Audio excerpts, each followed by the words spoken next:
Welcome to Evolutionary Men. I'm your host, Jason Lang. Let's get started.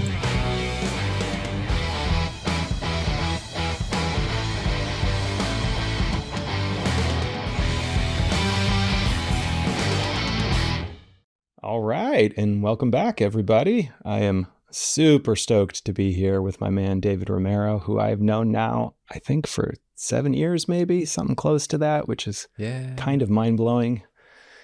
And man. We are so excited to have you here, man. Thank you. Thank you for having me here, Jason. It's an honor. It really is. And I just have a hunch we're going to be covering quite a bit today about men and growth and possible pathways of healing and medicines and limitations and just all of that. But I'd first love for you to just introduce yourself a little bit and let guys know a bit about your pretty amazing background and story of kind of what led you here. Sure. Well, where to begin? I guess I'll just first start off with childhood, and we'll make it brief, and we'll work our way up to now. But basically, I'm a California kid. Grew up in a military family, and was a competitive runner at a very young age. So did a lot of running. I think my first 10K was when I was 6 years old.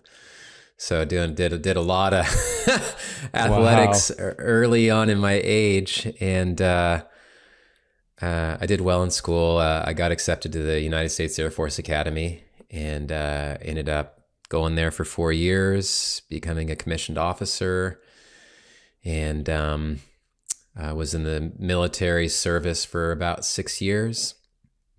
Did a lot of fun stuff, built rockets and satellites. My background's actually biology and engineering, so always had a huge fascination on the human body. My commander one time said, if you're not waking up thinking about launching rockets and satellites into space, then you might want to consider a different position. This was a whole group talk. It wasn't pointed at me. But I thought to myself in that moment, I was like, this is my opportunity. So I said, yeah, I don't think this is it. And I left, and I really wanted to follow a career in medicine, but I didn't want to have to go to med school. Sure. So I ended up becoming a medical device rep.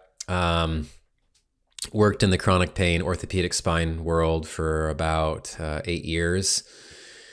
And then kind of saw how that model was, and didn't really align with my heart. I did do well at it, but at the end of the day, something just wasn't speaking to me. And so I decided to take a yoga teacher training and did a 200 hour, then a 300 hour, then a 250 hour. And started teaching yoga, mindfulness, got picked up to work at USC, started teaching stress management and yoga philosophy there. Kept going with it. I really wanted to explore mental health a little bit, so applied to some mental health centers. And, during that time, and Jason and I will talk more about it, but started having a deep interest in psychedelic medicine and what all that constitutes. But worked in a mental health facility, doing detox work and mental health work, outpatient work for about 4.5 years. And, basically started our own research company, diving deeper into understanding psychedelic sciences and really exploring where is the boundaries of mental health and where is current mental health only able to treat up to a certain point with medications and talk therapy, and then what's after that we can potentially access. So that's sort of my few minute sort of rehash of my life. So thank you, Jason, for giving me some time to share. Yeah, and I think we're going to get into I'll have you speak to some of the cool research that you guys are up to and Sure. what's really unveiling itself right now in pretty real time that I think a lot of people have had intuitions about, but now we're starting to get, data behind. Yeah. But I'm curious, I think this is where we can maybe speak to our journeys a little bit of where our journeys led us, which then, kind of lead us to where we both are now, I think, in terms of specifically a relationship to medicines and psychedelics. Is, I have a previous podcast episode literally titled Psychedelics Are Not Enough. Yeah. Right? That Yeah. it's a really beautiful gift and incredibly potent tool, but it has to be part of a toolkit, right? Yes. And I think that's something we're kind of on the cutting edge of, I guess, maybe in some sense, that, in the lineage I was in of integral theory and Ken Wilber, he talks about the difference between a state experience and a structure stage permanent change, right? That we want to take these temporary states of consciousness and turn them into permanent traits. And I know for me, that was part of where I was very hungry, for the psychedelics when I first started experiencing them in my, it was really my mid-20s, I think, mid-30s, that I was really having my first experiences, some of which were with you. Like I remember exactly where you were in the room, right? It's so wild how vivid that is. Yeah. And, I went towards them pretty hard, like was really longing to have some kind of different experience in my body, and got a lot of really great gifts from there. But, definitely hit a point, maybe for me, it was about 2 or 3 years in where I was kind of like, ooh, I think I've been hitting this a little too hard. Like my approach to it was not gentle. I was going heavy, going deep, heroic doses. And a lot of great insights were coming out, but I started to feel, a little tender, like, ooh, I think I'm like trying to break something open versus allowing something to open, my heart in a lot of ways.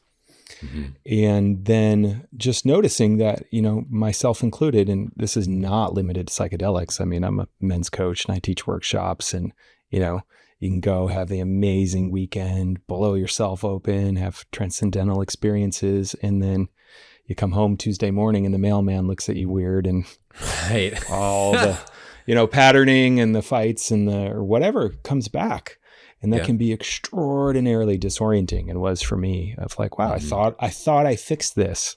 And then I'm back in the world, and whether it's, behaviors in my nervous system or my heart or whatever, are still there that, I thought I'd healed, so to speak.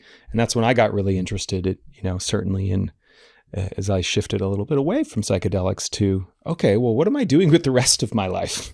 Like all those hours I'm not in ceremony or not taking some kind of medicine. And that's what's got me just got me so lit up, as you and I reconnected recently, of just,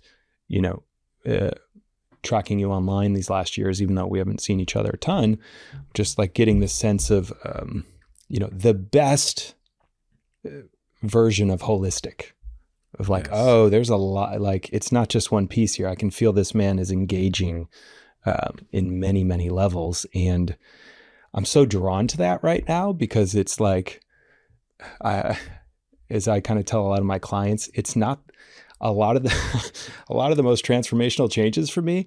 They're not the sexy stuff. They're like the nut and bolt, boring day-to-day stuff that then create an amazing, container for the bigger stuff to come in. But that's just one of the things that's really drawn me to you. And as I've moved through the medicine work and wanting to, very open to re-engaging with it, and am right now, but wanting to do it in a more holistic way. And then potentially, help guide others through some of the pitfalls that I fell into of, it's not going to fix everything, right? It's going to be an amazing tool along the way. And I know I just kind of threw a lot at you there, but curious, what your version of that all is and what you've been experiencing through your journey.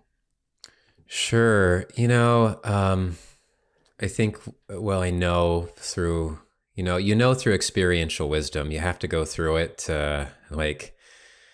it's great in theory and you can read all about it in books, but going through it is part of the maturation process. And man, I definitely remember connecting with you, in some of the circles that we sat with. And I actually remember seeing you for the first time and going, wow, this guy is so confident, like so confident. You actually had something that I wanted at that time. And I remember specifically you were wearing a hoodie that was, like tie-dyed and That's colorful. And I right. was like, that's wild. Like that was one of the first times. And I remember also your wife. Something was very, very powerful about that experience too, because she did some hands-on work on me, and it was like a lightning bolt went right through my body. I will never forget. It still makes my eyes sort of weepy when I think about it, because that was one of the first times I'd ever experienced the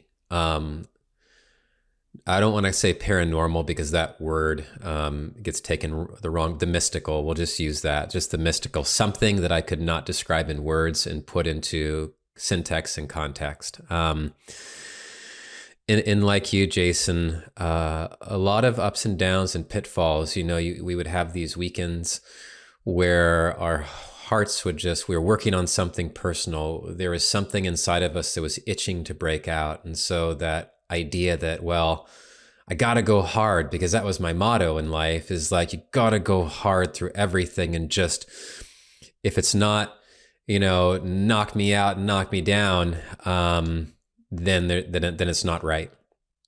And like, as you were speaking, I went through that. I would have these beautiful experiences and gain lots of insight, but the issue with it was that there was no one to integrate that with. And there was a lot of just being left to my own device to do that. And when you're left with just the echo chamber in your head, and not getting any real feedback, or having some level of talk therapy, cognitive behavioral therapy, where you're discussing whatever emotionally, physically, vision wise came up, it can kind of leave you in a little bit of a limbo. And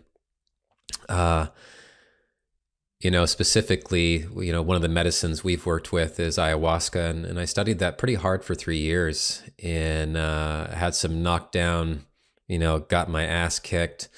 It took me out fighting and screaming, and the truth is I haven't sat with it since 2019.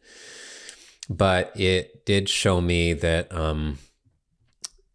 it helped me to connect the dots in some areas of my life that really needed connecting, because I recognized I was functioning a lot from this place, and I was, and also some areas below my heart I was functioning from too. And Sure.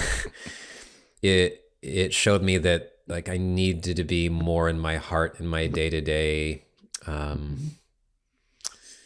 just my day-to-day life, my day-to-day living, my day-to-day words that I choose to use. It helped me see how fast I was going through life, and how I always wanted to be number one and competitive with everything. And that didn't give anybody any space to also feel valid, or achieve, or feel a sense of success. And, the medicine work really, and still does, help me look at my ego, because it's gotten in the way in the past. And I know this work helps to break through that. Now, I will say, and we've talked about this before, Jason, but a lot of people use it as sometimes a crutch, and certainly no shame around that. I feel everybody comes into this work at their own pace at just the right time. But it's important, I feel, to recognize that these are tools, and they're tools to be utilized with a level of respect and a relationship. And it's important to develop a relationship with it. And I'm sure we're going to talk more about that, but lots of journeys over the years. Now it's really about supporting people as they go through their work with it, and remembering what I've been through, and how to put that into words for others to be able to relate to it. Because when you start to get into the mystical, things can seem sometimes unrelatable. And I feel it's good to, you might be up here, but can we bring it down to here and make sense out of it? So, yeah. Yeah, I love that. Um, and it's striking me. I'm remembering one of the teachers we used to sit with. One of the things that always really stayed with me was this idea of, okay, we've spent here all weekend, and with ayahuasca, it's quite literal in some sense. Letting go of things, bringing things out, releasing things, purging things, emptying the vessel in a lot of ways. And I always remember she was like, and now when you go back to life, you got to really decide, what do you want to put back in? Right? What do you want to put back into that just beautiful, translucent, open, empty space you've kind of now created? And that was where I did start to feel a little tension in some of the people I got to know and some of the journeys where, I bless them all. They're all on their journey. And it would be like, ceremony would end, and just seeing how fast things went back, whether it was food or substances, to right back to some of that stuff. And it just really, it created some doubts for the first time in my life, where I was around people who had sat, 200 or 300 times. And I actually got to the point where I was like, I wonder, like, what are you still sitting for? Right. Like, there was just like a real curiosity in me that, sounds a little judgy on the outside, but I was just trying to imagine myself having gone through that many in that duration. And I was like, yeah, it feels like something must be missing, right? Because to keep coming back, and maybe not, my story, again, this is just projection, because I wasn't on the inside of everyone's experience, but that life still wasn't quite changing in the ways they wanted around the experiences. And I think that's something, like I said, this vibe I've just connected to you with is like, oh yeah, we got to be really careful on the other end of, or just conscious, not even careful, just conscious of what are we bringing back in, which starts, nuts and bolts with like, what are you drinking? What are you eating? What are you sleeping? All the way up the stack, that is just as important, I think, as those unity, bliss, amazing entity, all the things that are possible that are, I think to some extent kind of the sexy, attractive part of like, it's the fun part of the story to tell, in a lot of ways. But then it's like, yeah, when we get back home, what do we do? And, I was just leading a men's retreat last week, and I was telling the guys this, but, you could equally apply it, retreat, to medicine ceremony or a journey or something of, well, that part is actually the easy part, is what I tell guys now. It's what comes after is the hard part, right? See, in some ways it's easy to go on retreat where someone's holding the structure and you're eating really good food and there's a safe container and all the distractions of life are gone, to have a big opening or step into some kind of embodiment you've never stepped before. Or, in a medicine journey when it, helps us touch something profound and real and true. But then what happens after that? That's the work, right? That's that like real work that I think we're coming. I guess I'm excited that it seems like there's some energy moving towards it in the space. And, there is. In medicine and what's happening and what I'm seeing in leaders like you. Oh, thank you. Yeah, you're absolutely right. And, to what you're saying too, about the men's retreats, people are medicine, and I feel that there are people that are good medicine, and there's also medicine that, you learn a few times that maybe this isn't the medicine for me. And so true. And the one thing that I do appreciate about, for things like plant medicine work, is that if we're working with it right, there is a level of constitution that applies to going into ceremonies, like with a dieta, and, changing habits around, even if it's for just a little bit of a time. I find that there's value in it because it's a whisper and a reminder that, life is sacred, and we want to treat this work as, a sacred life and a sacred work, and that, the intention that we have going into it, as far as wanting to clean ourselves up. For most, it starts at the physical level. But when we start to do some of the dieting stuff, that brings up withdrawal stuff. And that's where the mental things start to come into play. And then when we actually start to work with the medicine, that can come into even a greater light. And then, afterwards, there is that follow up. And, if we did, like you're saying, if we did all this work to get to this point, to have this beautiful experience, let's try to, maintain that to a certain extent and create structure in our life, whether it's through dieting or rest or more conscientious, more awareness of our day-to-day.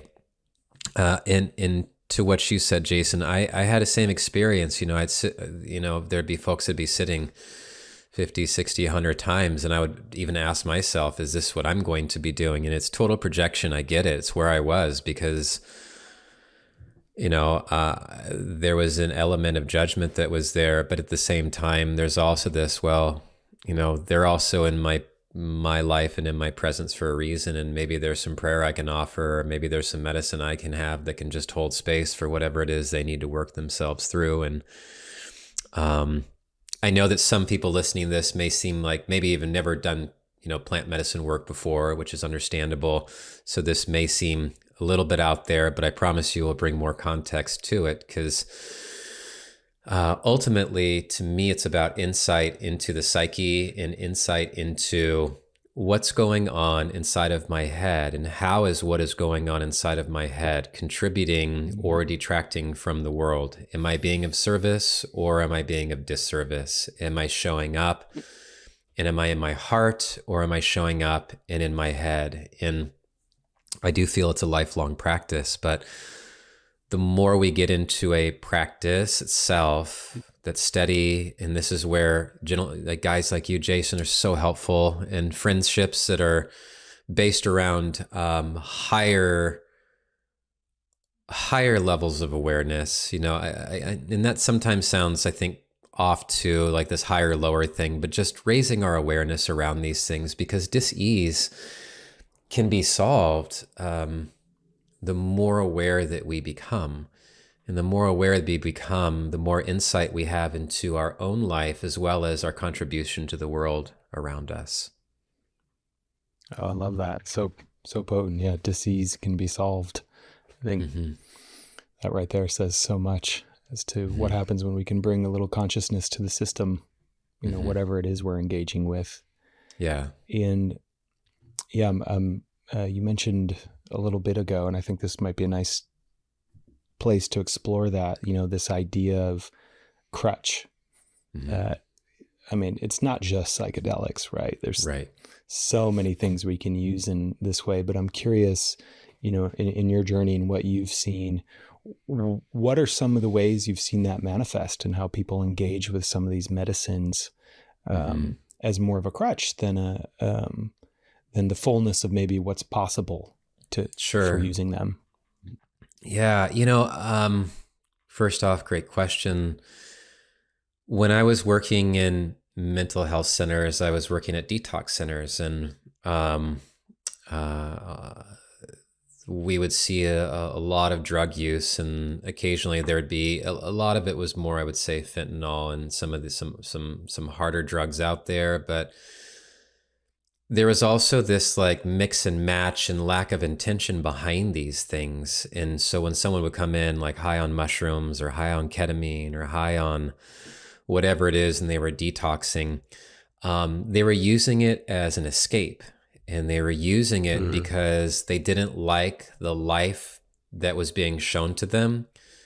So they would take something in order to create a sort of barrier to that life, or create where they felt safe internally.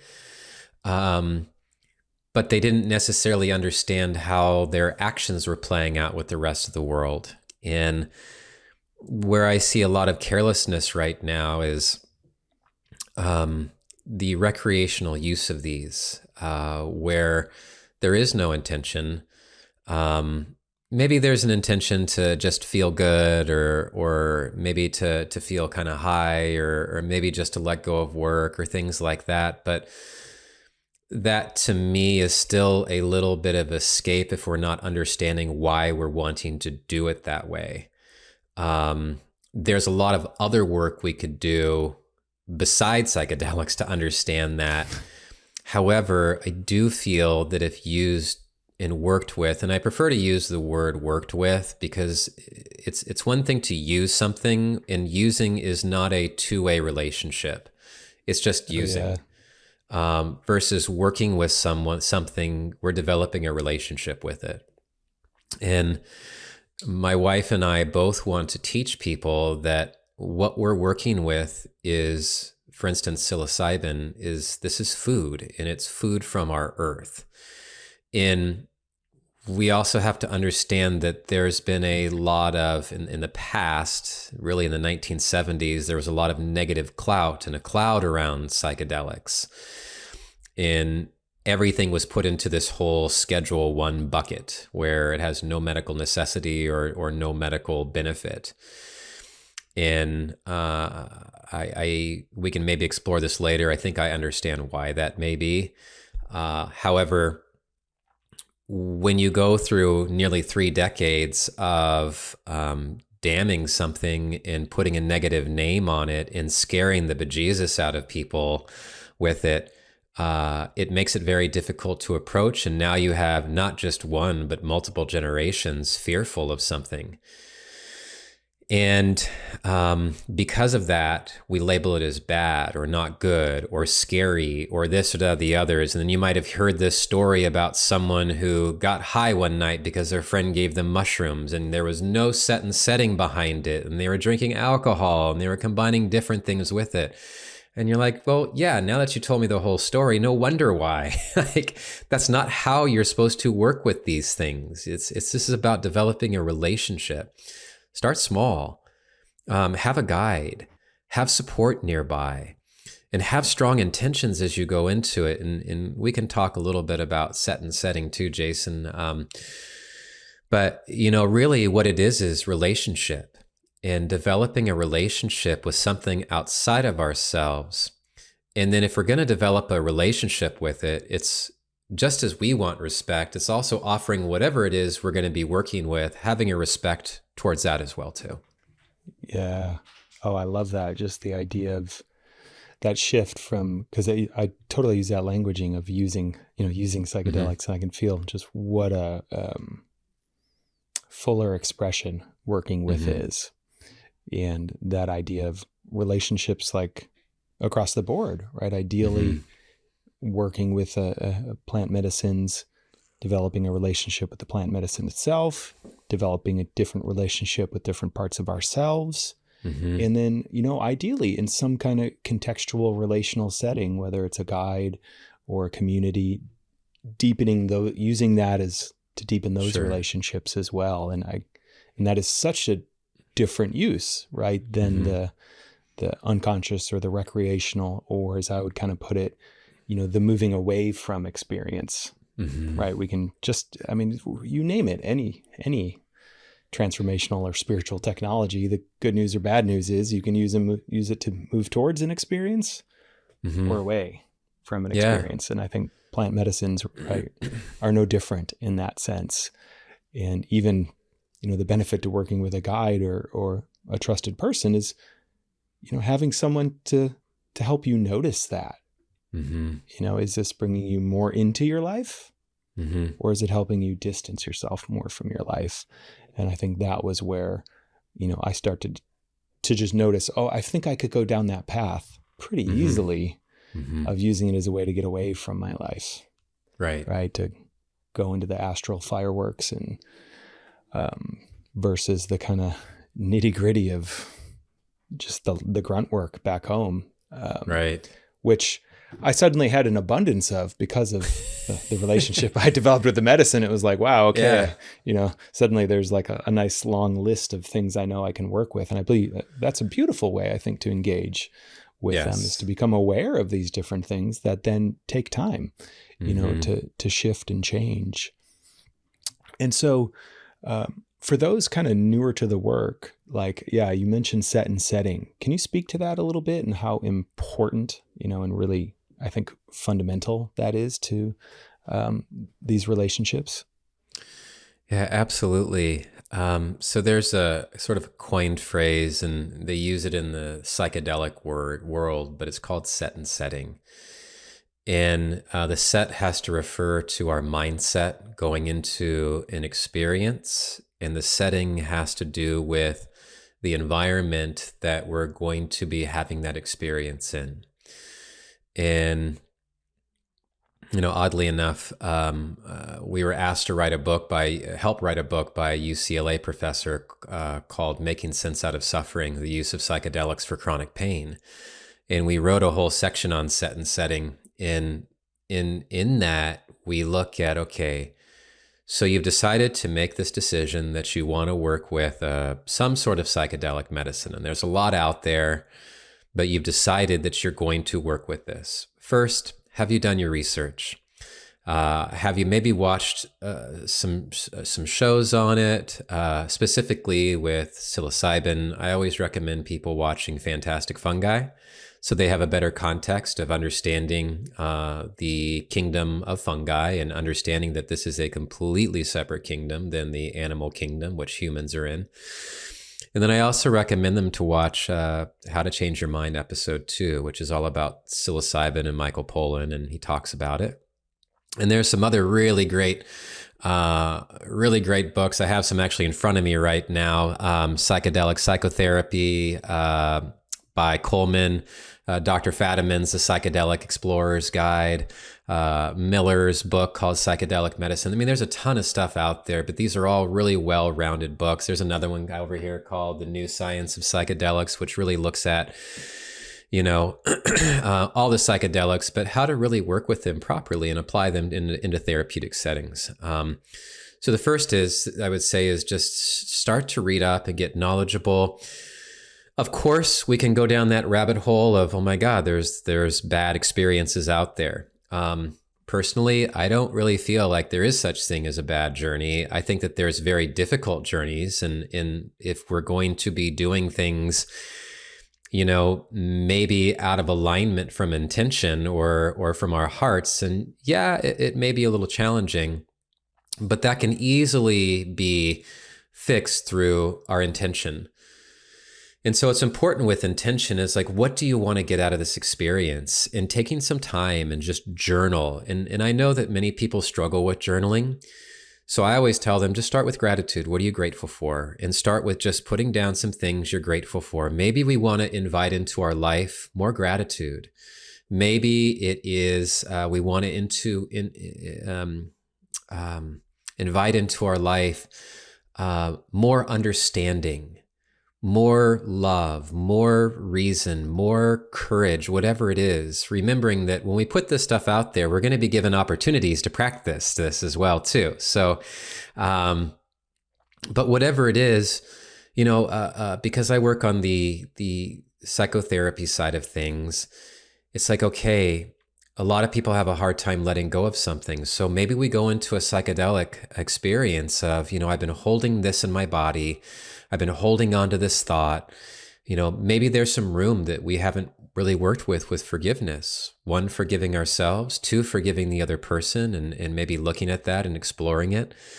So we have to have the right mindset going into it. And that too also has to do with, again, we mentioned earlier, but just maybe some dieting and some, build up to it, 1 week, 2 week, whatever it may be, depending on the protocol. And then also the setting, and that's the environment that we do it in. And, doing it at a rock show or doing it at a rave opens doors for a lot of potential pitfalls. And so I recommend having a setting where maybe reach out to somebody and talk to them who's experienced. My wife and I, and you too, Jason, we've been involved with this, I think about 8 years. 2016, I believe, is when I met you. So about 8 totally. Years. And someone who is not here to tell you what you're going to experience, but just to remind you to be open to what is to show itself. Uh, in my opinion, a good guide is there to answer questions, but not tell you. You have the answers already inside of you. Many times we're looking for the answers outside of us through a person or a deity or an object or something material. But this work, from my understanding, helps us see that no, we've had the answers in us, but there may have been some unconscious operations and protocols inside of our heads that were just sort of blocking all of that. So it's a way to bring that stuff up to the surface. So we have our setting. Now I have a studio. I mean, this is actually one of the studios that we do this work in. But it's a quiet studio. It's welcoming. It's calming. There's not a whole lot of furniture. There's not busy. Because once we get settled and close our eyes and start to look inward, we want to feel safe. You're not going to want to do it with busy cars. You're not going to want to do it if there's not a bathroom nearby or access to something. You're not going to want to do these things where you're having, difficulty in maneuvering or navigating the landscape. Occasionally, once you become experienced, it's nice to do it outdoors and things like that, where you get to connect and commune more with nature. But for those that are first working with it, start slow and do it in a controlled way with people that know what they're doing. The one thing that I will say that's very different from this type of work than sort of the allopathic Western model is that the vast majority of physicians that prescribe medications have never actually taken the pill.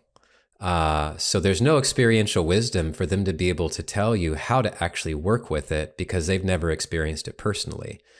And on top of that, the pharma rep, as well as the marketers and lab scientists and the CEOs probably haven't taken it either. So there's this huge disconnect of, well, the white paper says this, but, take it in, just take it.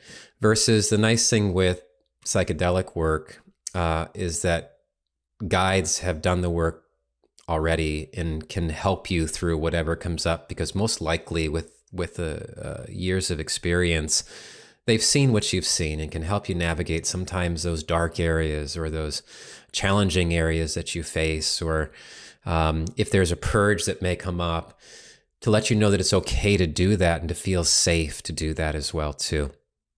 So set and setting are keys to really positive outcomes. And, the more that we can create that space, the better the outcomes are. And I think that it will also push the ball a little bit further through the approval process right now with the DEA and the FDA.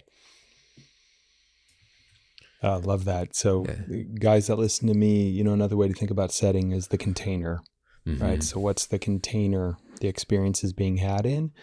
And certainly in my own experiences, and, I've been in support of some others, and, everybody gets to have their own, but the bad trips, the more challenging ones that I've either been part of or seen, usually what was kind of going on was I didn't feel safe, and then resistance, right?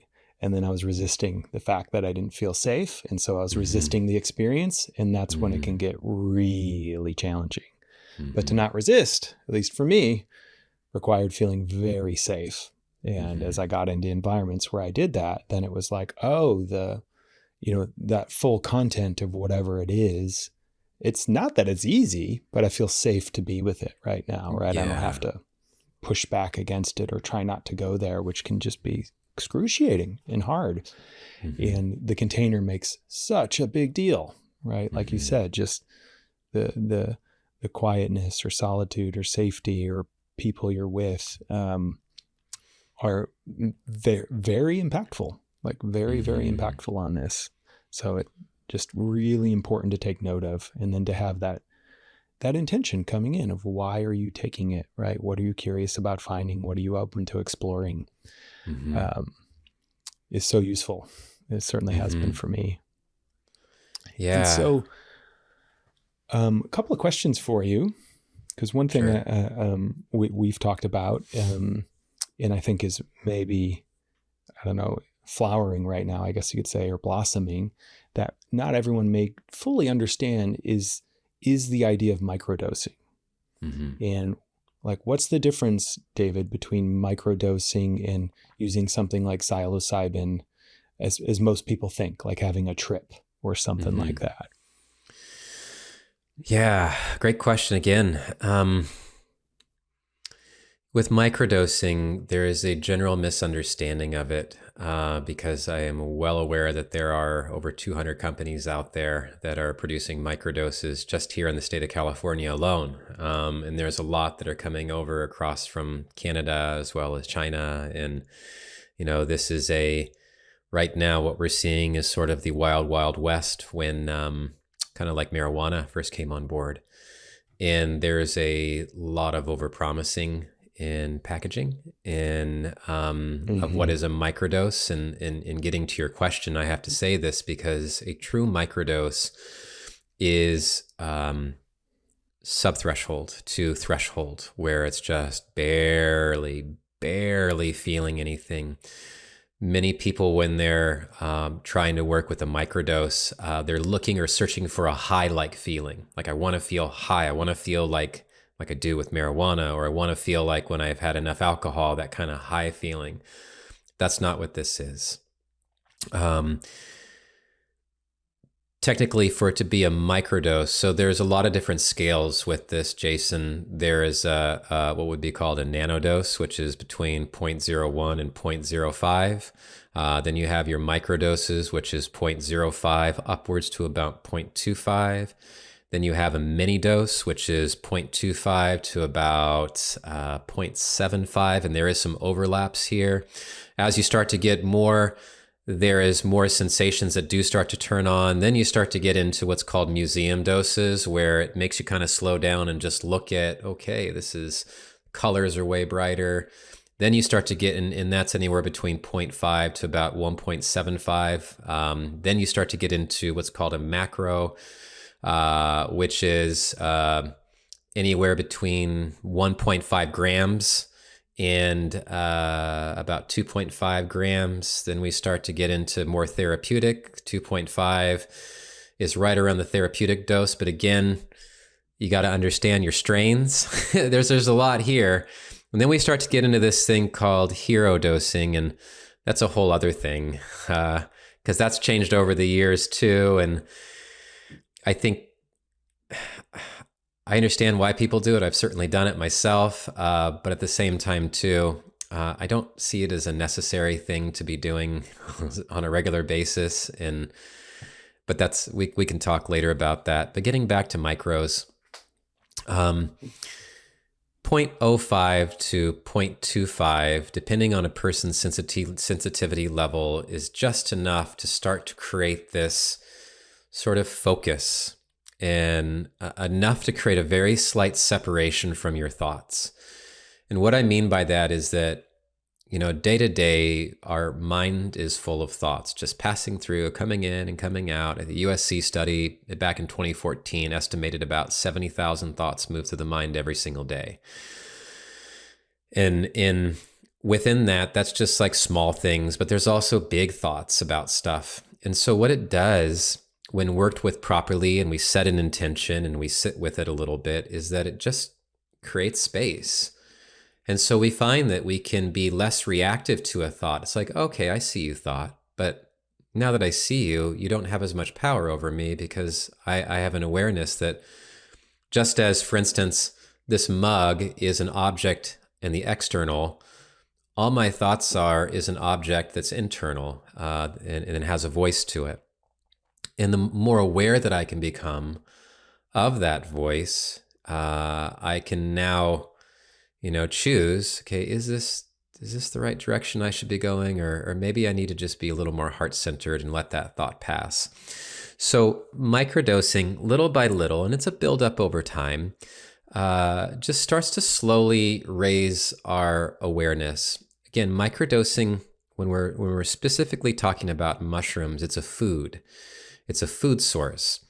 And it's just adding a little bit of food on a protocol basis. So for some people, it's 3 days on, 2 days off. We call that the Paul Stamets method.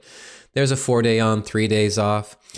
For individuals that are working on getting off SSRIs and antidepressants, there is also other protocols for that where you have to do a slow titration and you take it more on a regular basis. But with microdosing, it's for me and for the general people that I work with through guidance, it is take it in the morning, sit with it, carve out 5-10 minutes of time, journal. What is it you want to receive from this today? And then go into your day with those intentions. If your intention is to be more present, look at opportunities while you're driving. Maybe it's okay, I'm catching myself on the phone more and I need to put that down. Or maybe but it's not an overwhelming experience. Microdosing is not intended to be an overwhelming experience. When you start to get into mini dosing, then we really need to be careful about who we're around and things like that, because we can be more sensitive. It does open up our sensitivities a lot more because it's lighting up your nervous system, and we can talk more about the science if you'd like, Jason.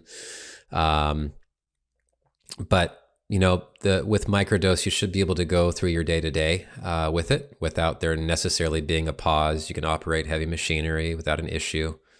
Yeah, I would love to hear a little bit about the science and, why microdose, right? Mm-hmm. What's supported in the science, and specifically, what are some of the, you're even involved in supporting some studies right now, and like, what's being discovered? What are we seeing?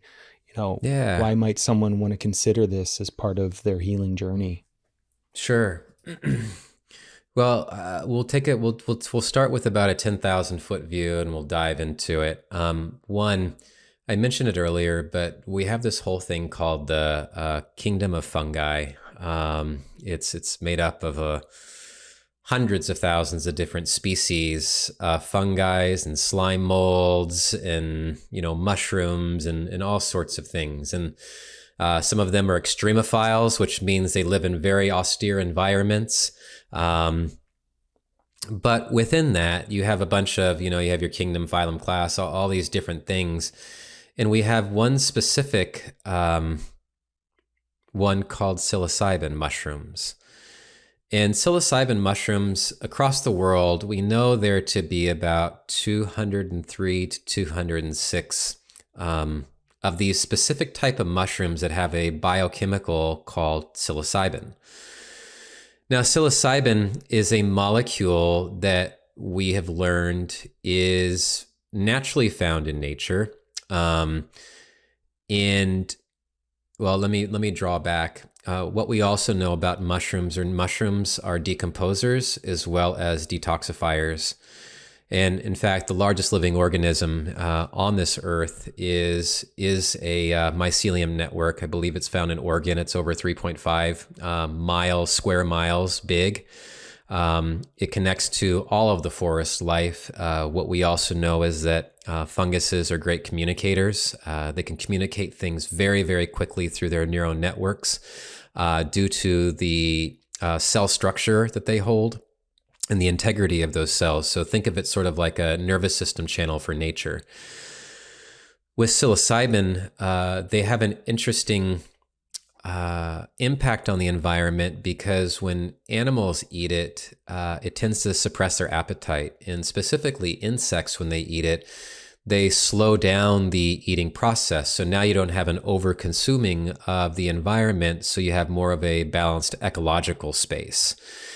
Also, for like animals like foragers, like bears or foxes, they'll eat things like the Amanita muscaria mushroom, and then what they also found, what our understanding is that it eats it and then it goes on its trip and then it sort of wanders away. So it actually protects the environment by having that chemical there inside of it. Now, what it's doing, from our understanding, when humans ingest it, is it is helping specific bacteria in the gut. Inside mushroom, there is these chemicals called phenylalkaloids. Phenylalkaloids are these just chemical compounds that specific bacteria in our gut like to eat. And what it looks and appears to do is specific bacteria that do eat them tend to produce more butyrate as well as tryptamine. And butyrate is fantastic for the mucosal lining of the gut for immunity. And when people think of the brain and the body, they think that this right here is the brain is up here, when in truth, our intestine is a brain in itself. And more science is showing this, that our first line of defense for our health is our gut. 80% of our immune system is in our gut. And if we don't have a healthy, strong gut, then everything else, the digestion process, the absorption process, if we don't have a proper mucosal lining, then now we're absorbing chemicals and things that our body does not need, which can result in further forms of dis-ease and heart disease, chronic disease, pain, the permeability of more viruses to move into the body as well too. What we know of in the gut is that there's over 3,000 species of bacteria, totaling well over 2 quadrillion. I mean, the average human body, I believe, has right around anywhere between 7 to 8 trillion cells. We're talking quadrillion here. And that's a huge order of magnitude. I think the whole human body has approximately, I think the last guesstimate was right around 4 quadrillion on our skin. We literally have more bacteria on our body than we actually do cells in the body.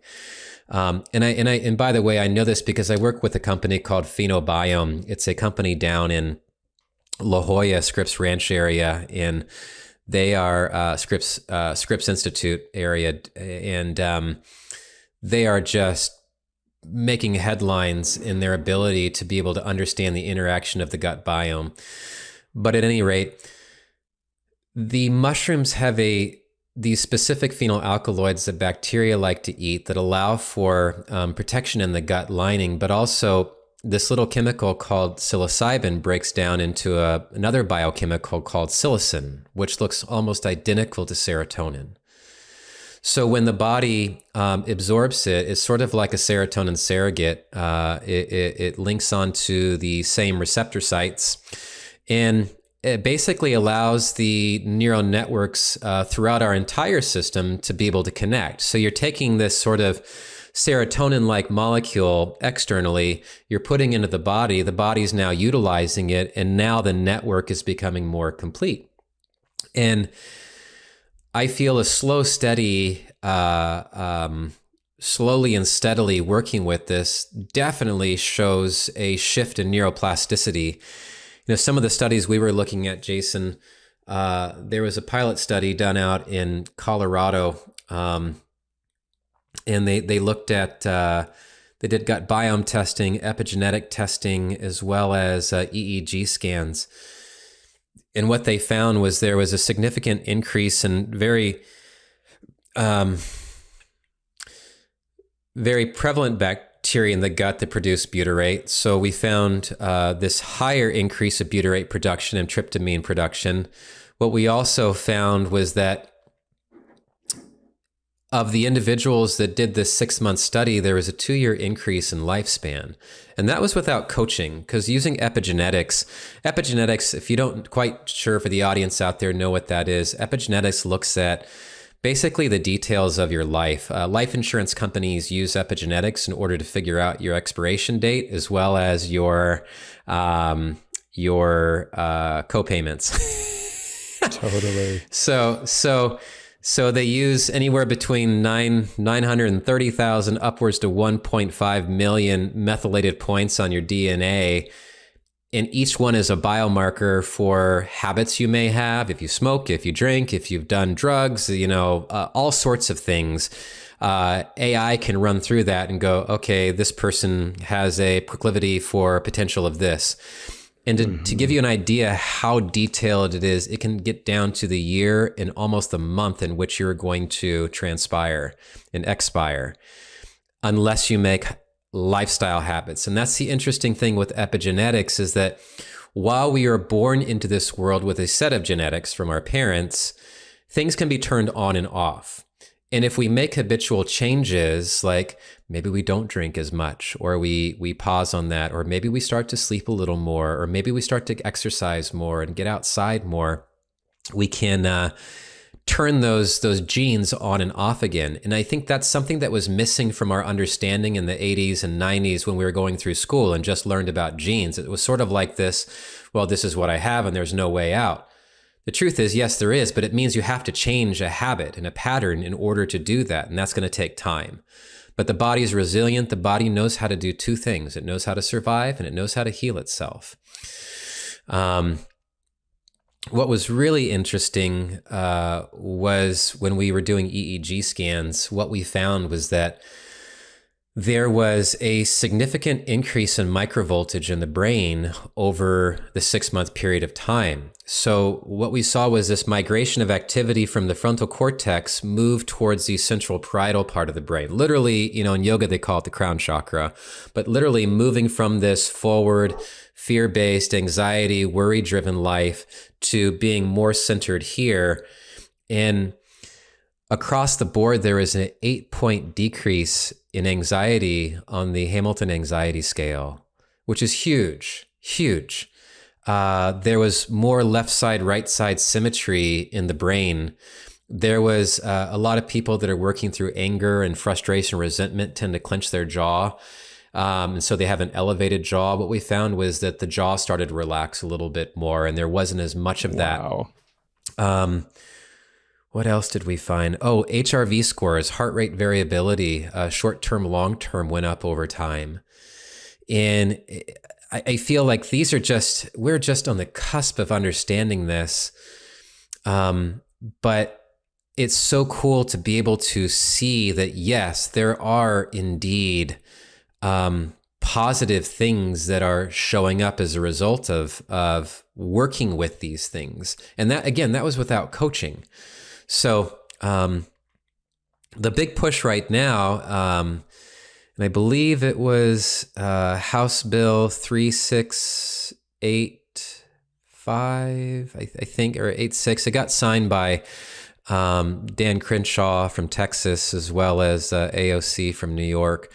But it's for veterans to be able to start exploring psychedelic therapies. And fortunately, we are involved with several organizations that are doing that. And the results are just incredible. People that, otherwise wouldn't have had have been SSRIs the rest of their life. They're starting to understand and see why and be able to let go of all the traumatic stuff that they've been through. So, more to come with that, but it's really cool to be a previous service member and continue to give back to service members. Yeah, so extraordinary. The research and what's happening in that space specifically, where I've been working with some guys and know some of the stories of just how left hanging in a lot of ways the interior experience of service members has often been. And, I'm just really staying with this image you had of the way the medicine can support, not only connection outside with the environment and the world, but within. It's like we're literally just turning on the connective system. And when we're connected, things tend to go a lot better. We tend to heal faster. We tend to have better relationships. We tend to take better care of the planet and the people around us. And just to see that, some connection becoming available for service pets in particular is just so like something I'm so here for in whatever way I can. And, I think specifically for a lot of men, this medicine really supports as well, because, we've barely had time to get into it there, but just all of the, we talk a lot about the patriarchy, but it's just as damaging to men in terms of what we're allowed to be, what we're allowed to feel, what we're allowed to express, how we're allowed to even connect to each other. Yeah. It's something I know you and I are both quite passionate about shifting, right? Just shifting the ways we can connect. And that there's the other thing that's so exciting to me is that it seems like a pathway is potentiating here for a way off SSRIs. Yes. I know men who they've legitimately saved their life. So I'm by no means, anti, but I think they're not a lifelong plan. Right. It's like I think of them like the paramedics showing up and just, you got to stop the bleeding, you got to stabilize. But then once you Yep. stabilize, you need different tools to help you, heal in some sense. And I've worked with a lot of men who, not necessarily to the fault of their doctors, their system, they just weren't equipped to help. Right. I know mostly men, but I know this is applicable to women too, with that inner journey, that inner world of what it takes. And because of that, as far as I understand it, you probably know the science a lot more from what I understand of SSRIs, is the beauty and the gift of them is they narrow our range of experience, right? So your lows can't get so low, but the trick is then your highs can't really get that high. And so we kind of go, I'm using my hands here for those watching, our range of experience gets pretty narrow, which can allow us to get through some really hard times. But then, guys I work with that have been on them for a number of years are wondering, like, I don't really feel anything. I'm not excited about life. My life's just kind of here. And there's like a deadening over time. And to see that there's, so great, like, Mother Earth, whatever you want to call her, she knows the pathway out and its connection. And here's a little molecule that is supporting that in the environment and in ourselves. So it's just so inspiring to me. Yeah. The whole SSRI opiate, a lot of these things are treating symptoms, and there's a time and a place for it. I do feel like we always have to practice compassion with this work, but it should never be this is it. We should always be offering opportunities, whether it's, okay, let's go to a nutritionist and let's work with your diet some. Let's maybe get outside more often. Let's not be under fluorescent lighting as much. Let's be more in natural light. There's so many ways to heal. I strongly feel that it's like the yin and the yang, that, okay, we were born on this earth, but this earth also provides natural remedies too, to be able to work through things. And, my wife and I have a saying, community is immunity. And a lot of that is the community, and we've lost a lot of community. And I mean, listen, we all went through COVID that are here today. Like, there was a lot of like separation, and we were left to our own accord to like try to navigate this experience. And there was a lot that was lost in that. And there was a lot of opportunity. Well, there's opportunity too to grow in it. I do feel that. And it was all about a mind frame in which we choose to approach it all. But I know a lot of people struggled because they lost their community, and community keeps us young. Community keeps us fresh. Community keeps us, it's multi-leveled and layered, but it allows us to be able to work through and talk through things and connect. And when that's taken away, it's like, oh, now I'm just left with what's been conditioned inside of my mind. And that's a big thing I think psychedelics can help with, is the conditioning and exploration of our own personal conditioning, because every single person who has walked this earth has been conditioned. That's another topic we can go down maybe some other time, but because I love that topic. The work with psychedelics has helped me see my conditioning very clearly and get clear with it, so that I understand my purpose here. So, yeah. Well, so amazing, man. So honored to have you here. And thank you, Jason. At a personal level, to have wisdom like you available to me, and our relationship has been very beneficial and useful, and love everything that you're up to. And curious for, guys that have their interest piqued or want to learn more or just hear more of what you're up to. What's the best way for them to kind of stay in tune? Yeah. So, I'm on Facebook, so folks can look me up there. David Romero on YouTube. You can find David Romero Yoga. If you're on Instagram, it's at the Yogi Dr. And you can privately DM me there. In the little bio area, I'm happy to put my contact info with my email and a phone number if you want to reach out. Happy to share more about the work I do, kind of one-on-one. because it is a special thing. So Yeah.